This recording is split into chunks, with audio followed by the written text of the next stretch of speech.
left when your brother kind of hit your head with that? I was standing back. Oh, were you? I was all in this guy. I laughed at it. All right, I feel it. I've been doing Oh, what is this. I felt that was one of the Hello. I'm doing great. It's good. And you can, express feelings. Did you get But your it's supposed to be a real good. You can get this down for a lifetime. Yeah. Now, it's expensive, but the children pay for it. It's like $250 for a lifetime. But I asked a couple of questions. One here was, we can get updates to life. Can you switch it from one device to a new device? Or so I'm waiting for those answers, and I asked for on another. This one was rated,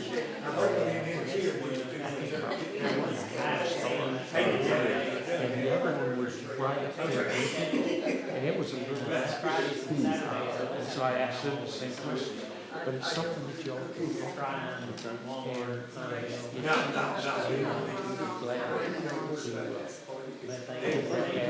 Yes, you got one right now. It's a free one. Yeah. And it does. A little bit. Well, this one is also free, but if you want all of the photos and whistles to go with it, then. What, pass me?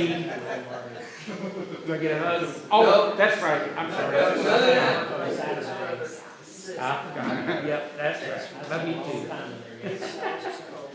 You need to start eating.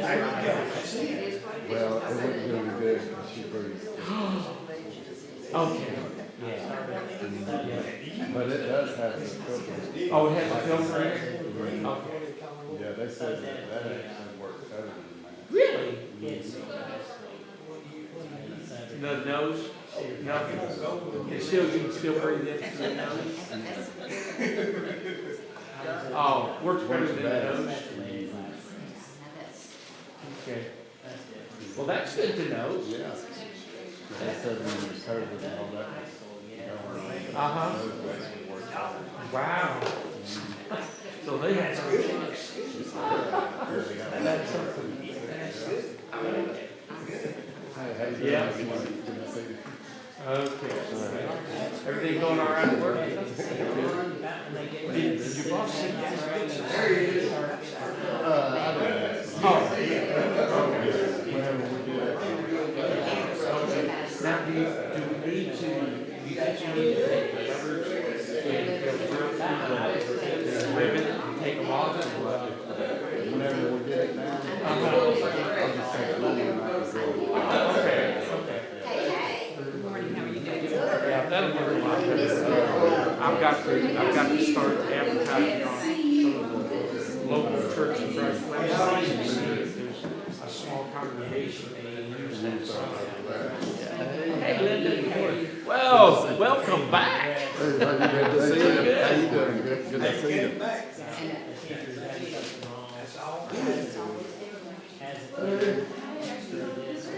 Good time.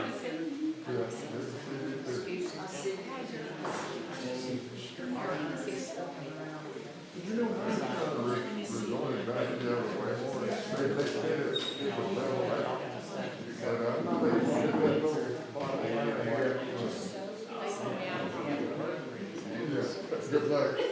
They say you start off real good, but later you're gonna resort back to your life. Right now I need my glasses.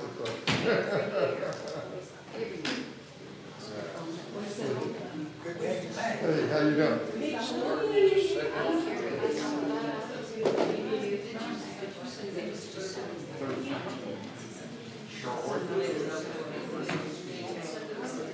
You know, the problem is when I make notes for myself, I never can find that right. Put it on your phone. That's too much.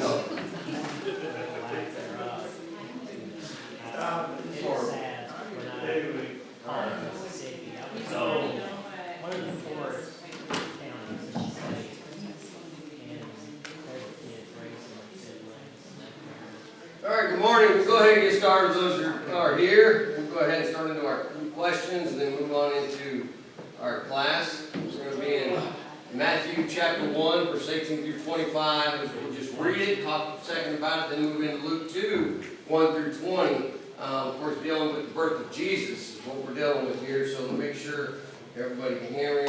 Everything's working all right. Yes, all right, that's good. All right, so let's go ahead and start in that. It's good to have everybody with us this morning. Good to see everybody and everybody in our class. It's been turned back to cool, which is great. I love cool weather, so I'm excited about it. And I see we're going to have some more 70s. I'm ready for just 20s. All right, so everyone's like, no, no, I'm kidding. But I am ready for 40s and 50s, without a doubt. And I love those brisk mornings. All right, so Jesus, we're going to be still continuing Jesus, lesson 24, the birth of Jesus. And don't pay attention to Luke 1:39 through 80. I forgot to change that. Don't pay attention to that. All right, so let's jump into the questions real quick. We're in the questions dealing with that of Daniel chapter 6, of course, Lion's Den. And the question was, how often did Daniel pray and give thanks to God? Daniel 6:10. 3 times a day. That's exactly right. 3 times a day. Pretty easy to remember, you know, as we take breakfast, lunch, dinner, you know, or however he did it at bedtime. And I'm sure most people here, I know I do, probably pray more than 3 times a day, you know, just talk to God. And I guess I'm a lot more, I guess, alone, not around people as much as everybody else, you know, as we see that. So I have more time to do that. But we'll go into our next question. This deals with Matthew. Matthew 1:17, Luke 3:23-38. And genealogy of Jesus. What was the, now this one's a little more tricky, I'll just tell you that, because it's not actually in the thing we've studied. We've mentioned it, but we'll see what we get. What was the profession of Matthew and Luke? So Matthew first. What was tax collector? What about Luke? He was a physician. That's exactly right. What nationality was each man? So start with Matthew. What was Matthew? He's a Jew. What was Luke? See if anybody, I heard Grecian.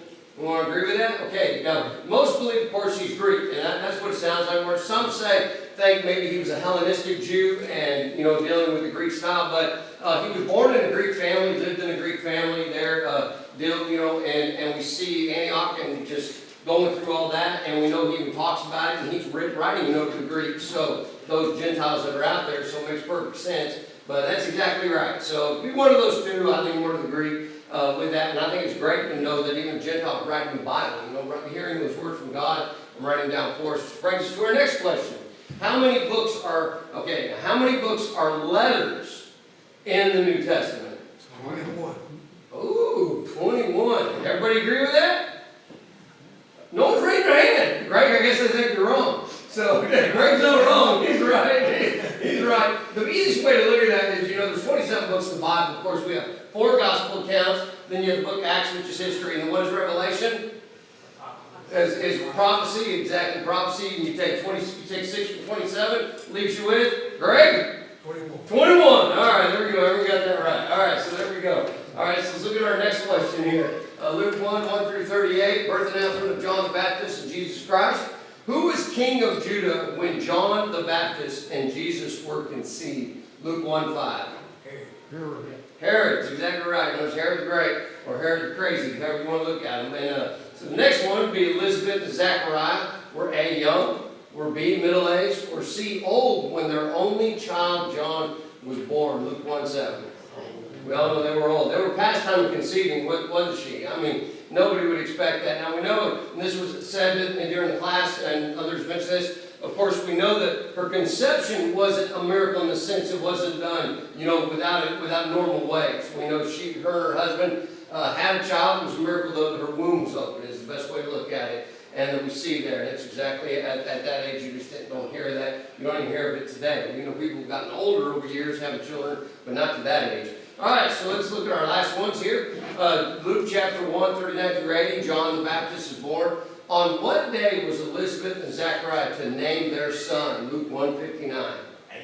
Day 8. What was the important thing that happens on day 8 besides that? Circumcision. Circumcision. That's exactly right. We see, and we talked all about that, the reason behind it, with the blood, the way it clots, vitamin K. It's just bromine. It's just perfect right then. During that moment of the 8 days, the best day, it's above 100% in all areas. And, you know, scientists didn't figure it out until way later. We talked about it. It had to do with chickens. And then move from there. Humans, they figured that out, but God knew it always, and because He created our bodies, He knows what our bodies do and what they're about. All right, so let's look at the next one. When could Zacharias speak? Luke 1:63-64. Remember, he was mute. When could he speak? Exactly right. After he did what the angel told him to do from God. Because remember, the reason he went where he couldn't speak or hear, because we know they signed to him, the reason all behind that was because he didn't believe what the angel had said. And here, without a doubt, believed and named John, and everything cleared up from there. And the people were just amazed. They were just, actually kind of frightened. See, like, whoa, what's going on here? And it wasn't as much as Zacharias, it was for John, the baby, as we would see with it. All right, so let's look at this real quick. Remind everybody where we're at. I will say this, because you'll hear it in my next class on Wednesday, where it says 0. 0 is what you will hear most people put down, what they write. It's not really the truth. Jesus was born probably about 4 BC, 4 or 5. And we know that because Herod died before the change over to, as we went after 80. And we can see that, and we'll talk more about that next week. Also, here we are in our map. We know we're in the Nazareth area, and we're going to move our way on down here to Bethlehem. There is another Bethlehem right here. We'll mention that in a moment. Actually, right above it to the left. We'll talk about that as we get into the class. So here we are, the birth of Jesus, Matthew 1:18-25. Let's go ahead and begin by reading Matthew 1:18-25, and then talk about it a little bit. So someone go ahead and start reading for us, please. Now the birth of Jesus Christ was following after his mother Mary was betrothed to Joseph.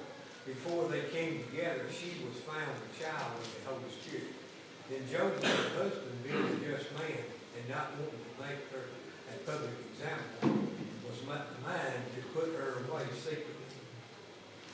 But while he thought about these things, behold, an angel of the Lord appeared to him in a dream, saying, Joseph, son of David, do not be afraid to take to you Mary, your wife, for that which is conceived in her is of the Holy Spirit.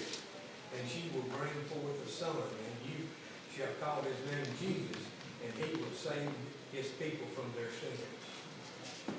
So all this was done that it might be fulfilled which was spoken by the Lord through the prophet, saying, Behold, the virgin shall be with child, and bear a son, and they shall call his name Emmanuel, which is translated God with us. Then Joseph, being aroused from sleep, did as the angel of the Lord commanded him, took to his wife, and did not know her until she had brought forth her firstborn son, and he called his name Jesus. Thank you. So let's just talk about this for a moment here. As we look at Matthew chapter 1, of course, Joseph and Mary betrothed, meaning they had that year, basically, they're engaged, best way to put it. And when you look at this here, he finds out, when he finds out from her that she's what? Pregnant. Finds out she's pregnant. And his immediate thought, of course, is what? That she's been with some other guy. But she's never been with Joseph, of course, never done any of that, been a virgin, is a virgin. And we look at that and understand, he's kind of concerned about it. So here he's thinking about, what do I do? If I follow the law, they're going to do what to her? They're going to stone her. They're going to stone her to death. And so he's like, and they'll have to find the guy that was part of this also, stone him to death. And we see this, and it's like, what do we do? How do I handle this? How do I do this? Because Joseph loved her. We can see that without a doubt. And so he's going to actually, in a sense, and what he's thinking about doing here is actually breaking the law. But it's not, because we know it hasn't happened, what really has. But what he's thinking, in a sense, it is. And so he's like, well, I'll just secretly put her away. I'll just privately do this. No one will know about it. The only one that would know would be their family, as we've seen. Everybody would have to keep quiet. And so he's going through his brain. Anybody understands, just going. And then all of a sudden, bam, that angel comes to him. And knows at the right time, at the right moment, and tells him everything. Tells him what's going on with Mary, that, she's conceived a son through the Holy Spirit. And, don't act, don't act hastily, don't put her away, don't do these things.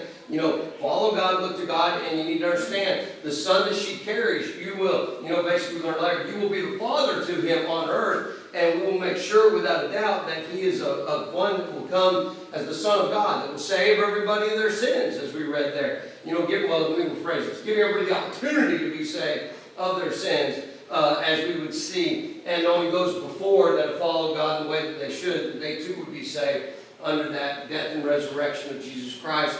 So all this is happening and going forward, and he says also does the same things we see with John, tells Joseph, you're going to name your son what?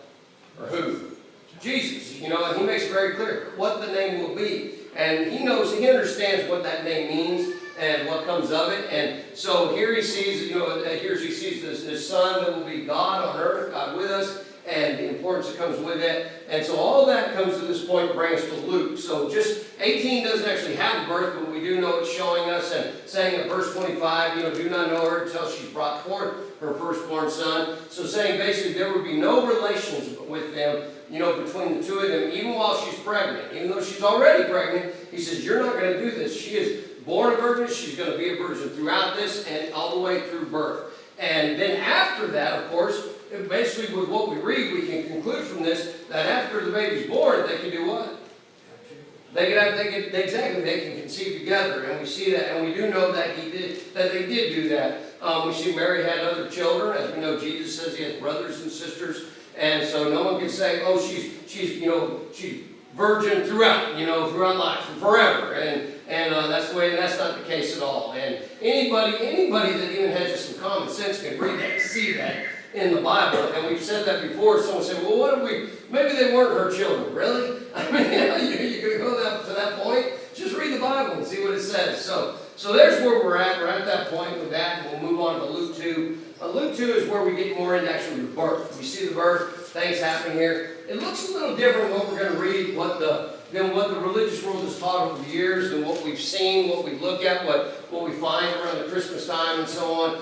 It doesn't read like that at all in Luke, and we need to understand that. And we'll talk more about that actually when we get into it next week, because next week on Wednesday we'll actually talk about the wise men, and it'll be mentioned about them and some things there with Herod, very important. So let's go and jump into here. We're going to jump in, and I want to ask the question, and you don't have to answer this rhetorical question, and that is, why Bethlehem?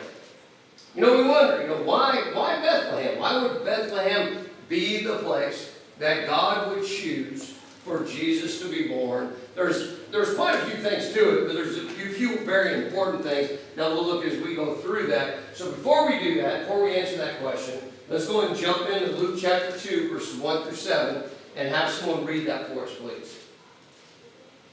And it came to pass in those days that a decree went out from Caesar Augustus that all the world should be registered. This census first took place while Quirinius, whatever. That's right, it's good. Was governing Syria. So all went to be registered, everyone to his own city. Joseph also went up from Galilee out of the city of Nazareth into Judea to the city of David, which is called Bethlehem, because he was of the house and lineage of David, to be registered with Mary, his betrothed wife, who was with child. So it was that while they were there, the days were completed for her to be delivered, and she brought forth her firstborn son, and wrapped him in swaddling clothes, and laid him in a manger, because there was no room for them in the inn. Thank you. So as we look at this, the first thing we have to think about is this decree. This decree that went out, it said it was given to the world, throughout the world. The world would look like this is when it comes to the Roman Empire world. It would be the Mediterranean world is what we would know. And you notice it takes in everything. And a lot of times people just, they kind of look at this area over here and come in here and kind of stop in Egypt. It doesn't. It kept on going. It goes all the way around, as you see, even to the top of Africa, on the side of Africa over here, comes over to these areas, it comes all the way around. So it's a big area. So I want you to think about that for a moment. I want you to think about a decree going out that everyone within the empire had to register. They were required to register. And when you think about this, the most likely reason for the census was probably a registration for taxes. For taxes, the way it was done. Kind of like ours in the United States, not every state has the same tax price or percentage. We see differences in it. And so the way the registration took place was for everyone to go to their home city to register. They had to go to their home city. And for the Jews, this return would be to their ancestral towns. It wouldn't just be town they were born, but their ancestral towns that they came from. And all of them pretty much were probably born in there. Some may have been born somewhere else, but their ancestral town may be different from that. That's where they would go to. And they were registered by they would actually be registered by the Roman government.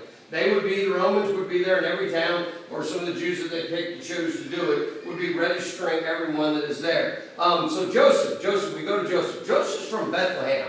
And so Joseph, Bethlehem, we know they're in Nazareth right here.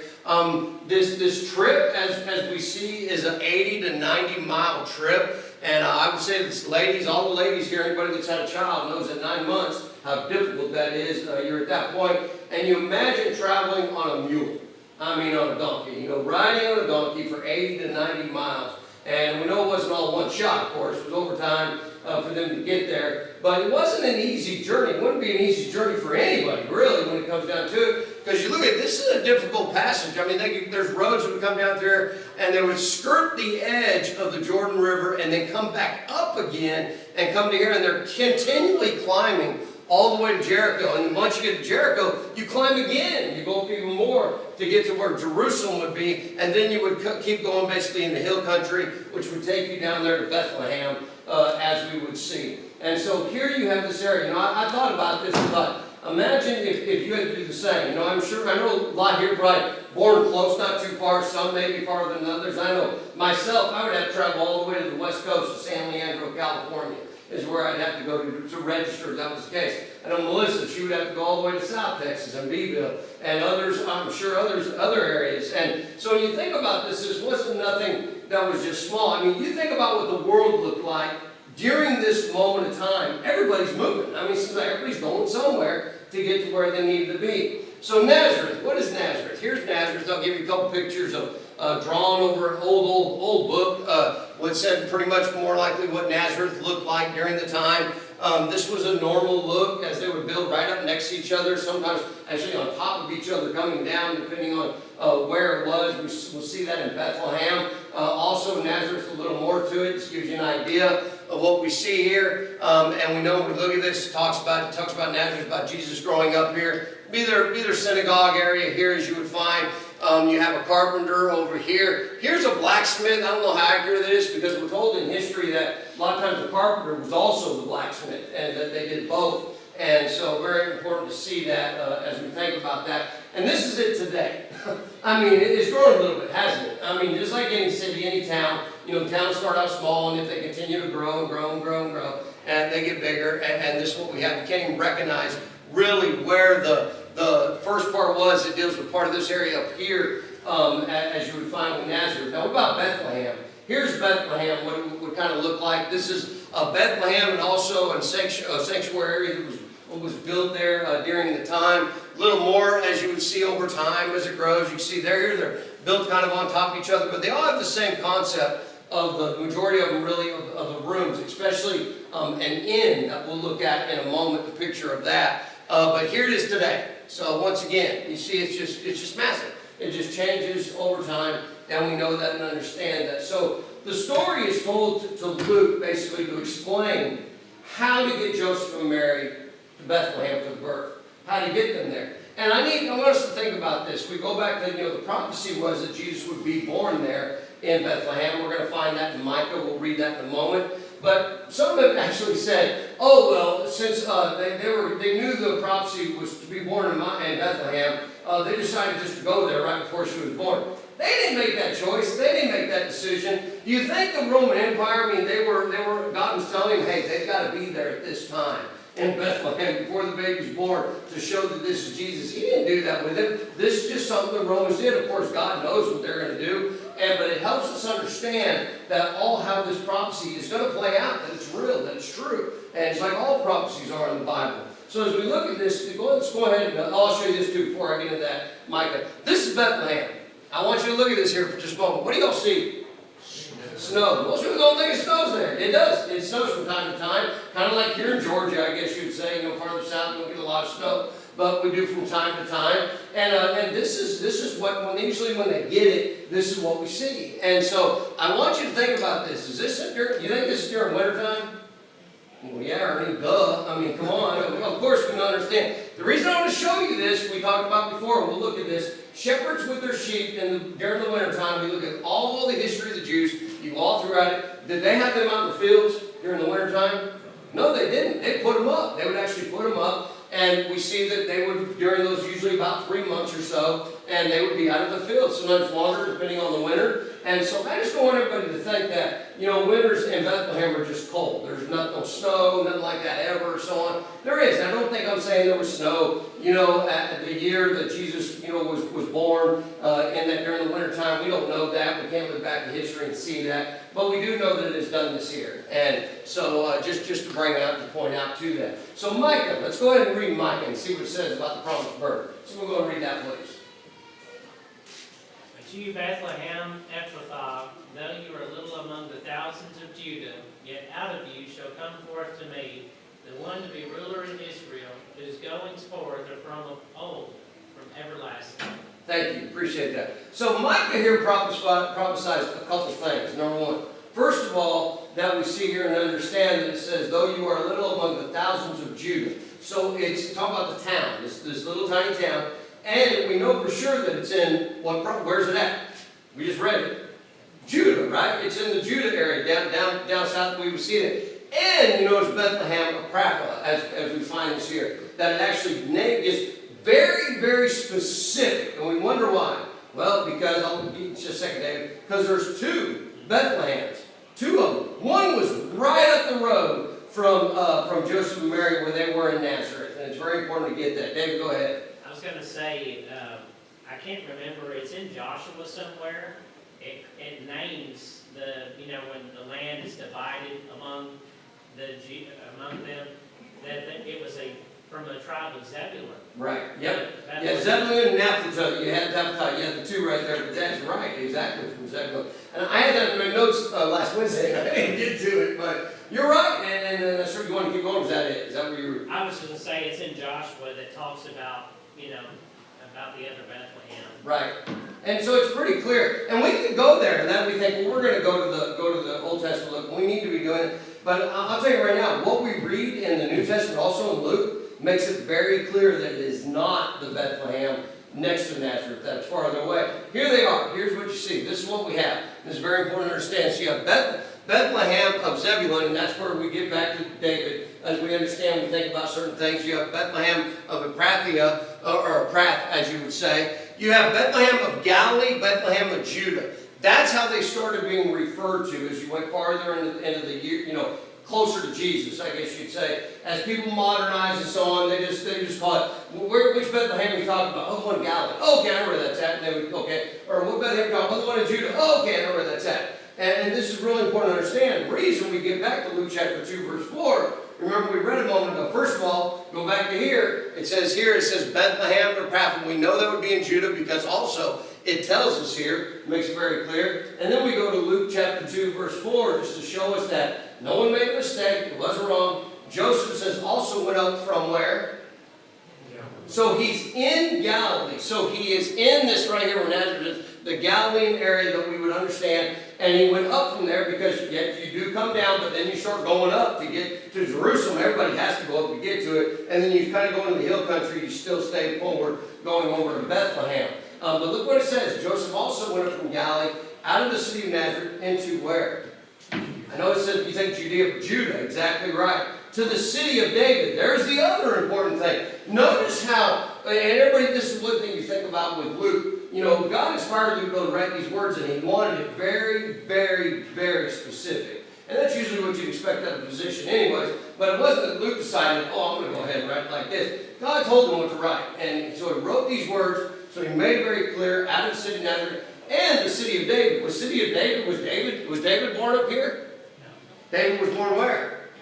We know, south of Jerusalem, right? Where Jerusalem would be there in Bethlehem. And it makes a lot more sense also because Jesus, we understand, Joseph, remember, Joseph came through David. And David was, he related to David. And that would make sense where Joseph would live. And where he'd be born at, where he would be from, his ancestral lineage going back to that. So once again, also to the city of David, which is called Bethlehem. So, there's no way to get around this verse saying it was the other Bethlehem. It's very simple to see it, and we don't have to be exhausted, but we know it's there. Dad, go ahead. We started out with the questions asking from what background did Matthew come from and what background did Luke come from. So the audiences that they're writing to are different. Yep. And Luke has to be more specific because the Gentile world was unfamiliar Right. with all of the scriptures of where Jesus was to be born. So God said, you're going to be right on the head here.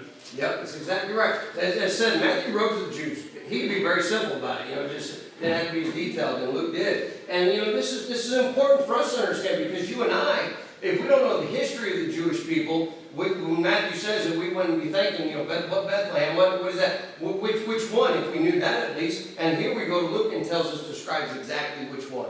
And so it's Luke is basically a GPS right there. I mean, a GPS getting you right to where you need to be, and we see it. David, go ahead. I was going to say, I don't know how much the significance of Bethlehem means house of bread. Exactly. And who was born there? The one who is the bread of life. Yep. I always think that's an interesting correlation, there about that. But the irony, many generations before, is you read the book of Ruth, and Elimelech and Naomi, they leave the house of bread because there was a famine. That's right. And go into Moab. Yep. But she comes back, of course, and Right. Ruth does, and then David's in the lineage of Ruth, so it's kind of interesting too. It really is. God takes all these different verses we find, and when you start tying them together, it's really remarkable. You go, how could somebody know all that and be that accurate? Well, He's God. I mean, that's exactly why. And all those areas with it. So it's very important to see that and to understand exactly what we see there. But I just want us to realize that it's definitely this place, and we know it's everything with it. So Luke is picturing God at work to bring about His plan. For now is the appointed time, the time. And please notice, I want to show us all the details found in verses 6 and 7. So here's all the details of Jesus' birth, and I want you to see all the details of it. There's not a whole lot here, but there's enough. And so someone go and read that again for us, 6 and 7. So it was that while they were there, the days were completed for her to be delivered. And she brought forth her firstborn son, and wrapped him in swaddling clothes, and laid him in a manger, because there was no room for them in the inn.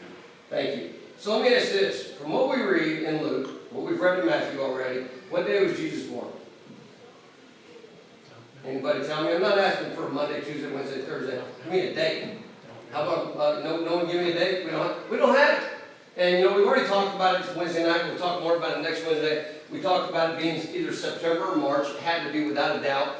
More than likely September is what we find. Not December, like everybody says. All the shepherds will be put up with what we're going to read right here in just a moment. But what we learned, remember, I'll say it again, we learned from that of Zechariah when he spent his time in the temple.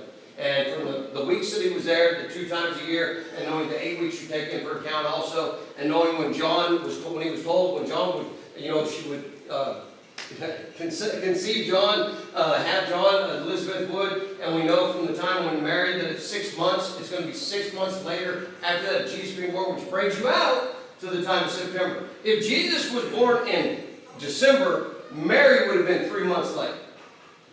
3 months extended past her time. Everyone's like, there's just no way. Women aren't going to do that. And I agree 100%. And also what's very important, I believe, about this is look what it says. It says in this verse, it gives us another hint that she wasn't late, that she was on time. It says, so it was that while they were there, the days were completed for her to be delivered. So the days were completed at the time, knowing what we see when you look at this in the Greek, it means the time that it should be. And we would see that in that 9-month period. So here the text does not say, of course, we do not know what day Jesus was born. It was apparently not necessary for God to reveal the exact day. The things that are done on December 25th are not from God. They're totally man-made, 100%, come from human beings. The scriptures are silent on Jesus' birth. They're also very silent on the day of what? What happened to Jesus? The other big important thing.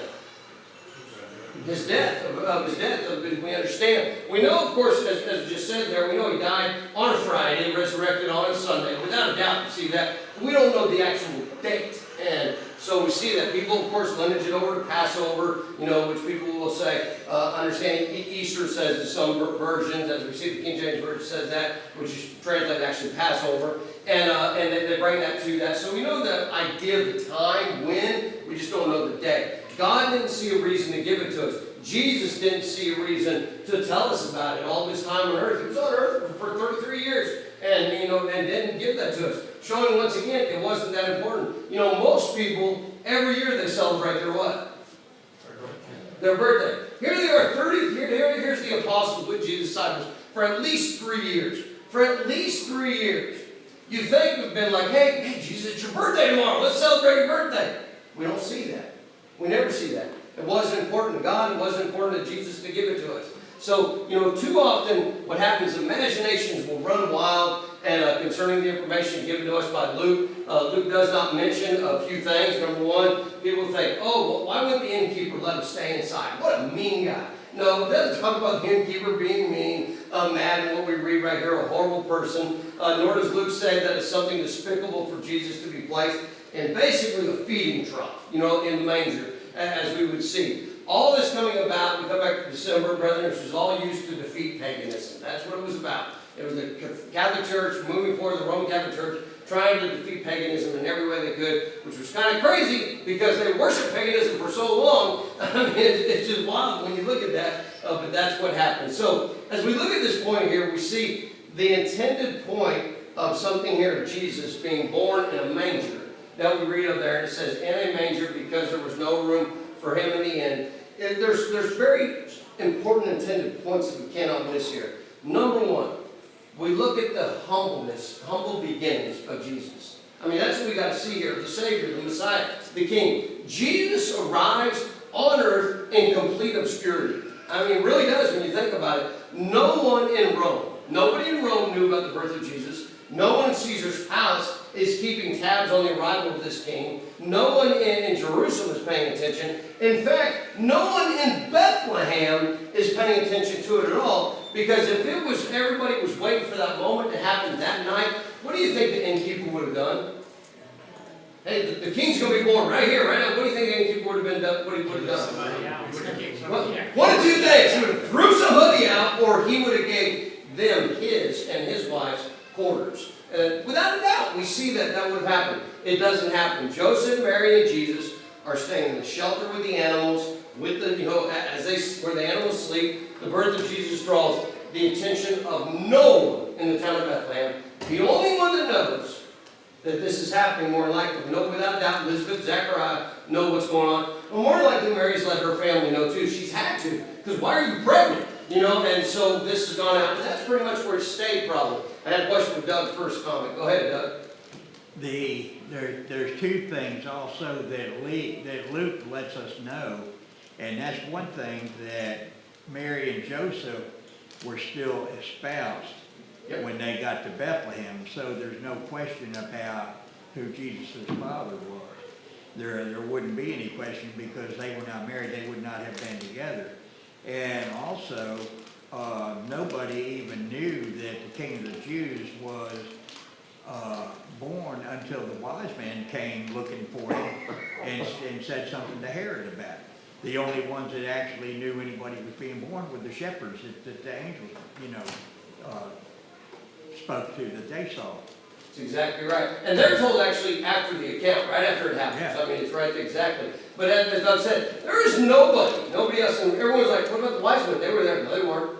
They weren't there. They don't even know about it. They don't even know about it right before as they're getting ready to get in the inn. The wise men don't know yet. They're like, yeah, they are because they got there the same night. No, they didn't. Not at all. And we'll talk about that next week. The actual lesson is on the wise men, and we'll discuss the importance behind it. Because Luke's going to talk about it, but he doesn't talk about it in the literature scene, as we see everywhere. He talks later. So think about this house for a moment. I want to show you a picture here real quick. Doug, were you done? I'm sorry about that. Yeah, okay. Somebody else have their hand up? David, go ahead. Did you? David? No. Nope. Okay, all right. So here's the house to give us an idea of what an inn would look like as we would see. And, basically the typical Israelite home in the Iron Age. I said the inns weren't a whole lot different. There was just a few more rooms added to them where they could sleep. You had the entrance right here. This area right here you see, you could look in. That would not be open. It would be closed off just like this side. But this middle section here would be open. It would be completely open where you could look down into it. Rain could get in there, air, everything with it. And that's what they call the central courtyard. Then you had your living quarters, which would be up in this area we would see over here, and have those. The inn sometimes would have another area built over here for living quarters, and possibly a little more to the back. That's the difference you would see in the size. The storage, workshop, kitchen right here. Number 4, rooftop, of course, you can tell that. I'll show that. And this is where the animals would stay. So they actually had a pen, an animal like a manger. Now, there's different thoughts to this. You know, people think over time what they read. Some think that they were born that Jesus was in a cave, you know, in a little cave area. And the Bible doesn't say that. The Bible's very clear. It was in a manger. And and it was at an inn. You know, we see it happening off there. So this is where they're at. I just want to point that out, that we see where this is. And we ask the question, why? Why, God? Why have your son born with animals?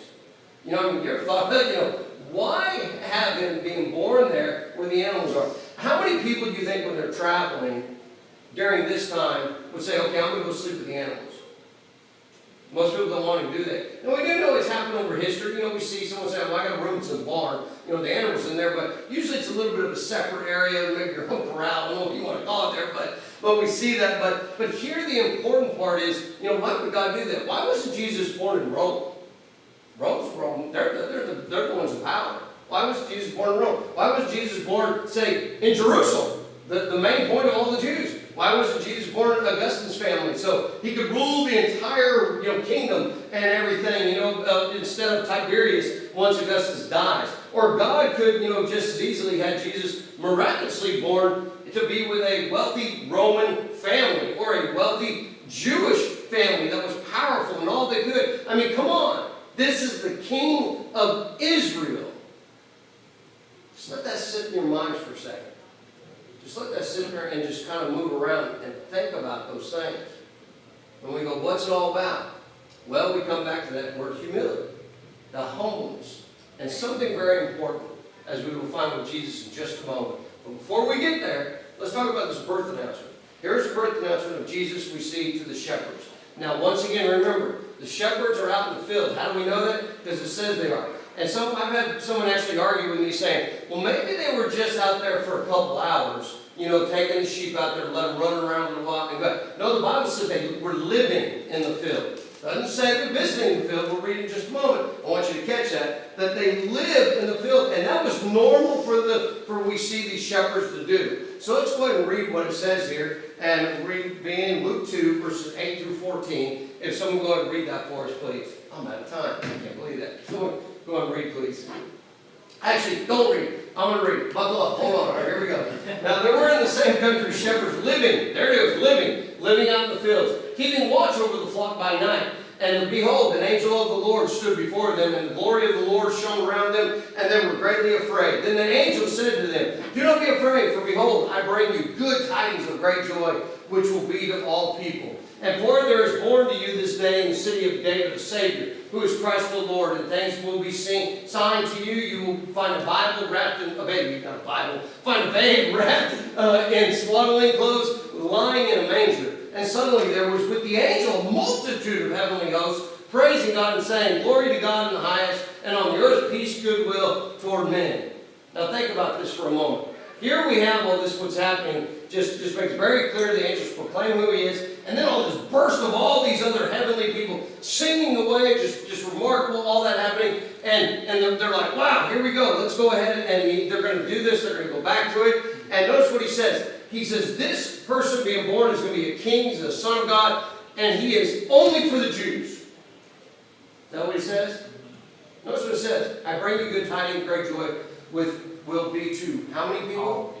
All people. Doesn't matter who you are, everybody. Very important to understand that and to see that. And then also 13 and 14, and suddenly there was that angel multitude, heavenly host praising, and God saying, glory be to God in the highest and on earth, goodwill toward men. How great this is, and what we see and what we find here, that all that would happen. And verse 15, I think, is one of my favorite, where it says, so it was when the angels had gone away into heaven, that the shepherds said to one another, let us now go to Bethlehem and see this thing that has come to pass, which the Lord has made known to us. Remember, it said, your sign, look at that. It says it would be a babe in the city of David, Christ the Lord, and this will be the sign to you. Here's the sign. You will find a babe wrapped in swaddling clothes, lying in a manger.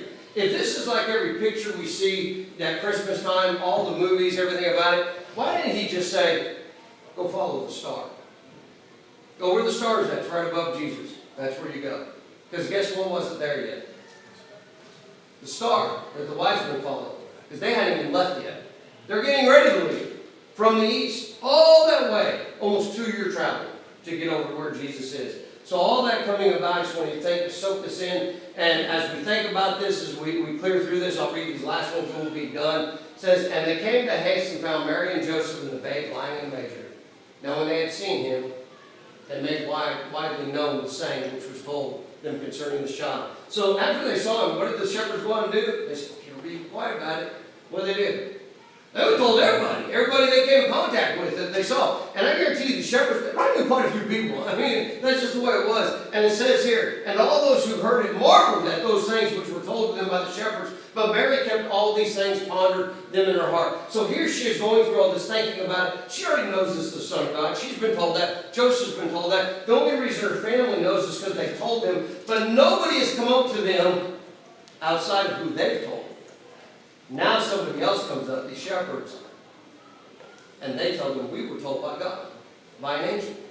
And all that is pondering in her, she's thinking about it, and just remarkable what's going on. Then the shepherds returned, glorifying and praising God, and all the things that they had heard and seen as it was told them. And then we see, just like as we find with John, Jesus be circumcised in name. And it says, when 8 days were completed for the circumcision of the child, his name was called Jesus, the name given by the angel before he was conceived in the womb. I'll say this to close out here. Jesus is not, just for the Jews or the elite. Jesus is the average person, a man for the masses, for everybody. And that's what we need to think about that and look at that. But also understanding and realizing that Jesus is our Savior, King for the entire world. And once again, in this scene that we see right here, who do we not see that we always see in pictures and everything? Who do we not read about? We don't read about the wise men at all. We're going to read about it later. We're going to see it on Wednesday. And where they come all this time later to there and they find Jesus in a home where he is a child, no longer an infant. Because they have the word of Jew for infant, for baby. But he wasn't a baby, he was now a child. Totally different when you look at that in the Greek and you look at that in the Hebrew as what we find. So we'll close there. Any comments or questions before we close? Anybody at all? Nope. All right, we'll close there. Thank you. All right. I will say this. I had this little note on here today. It says, I think I know who it came from. Need to have a retirement ceremony for the bell. I'll agree with that. Yeah, that's exactly right. That bell is done, and we're going to go and get rid of it. We're just going to actually, maybe we'll put it up somewhere and say the bell. Everybody knows. Leave it at that. All right. Thanks a lot for your time.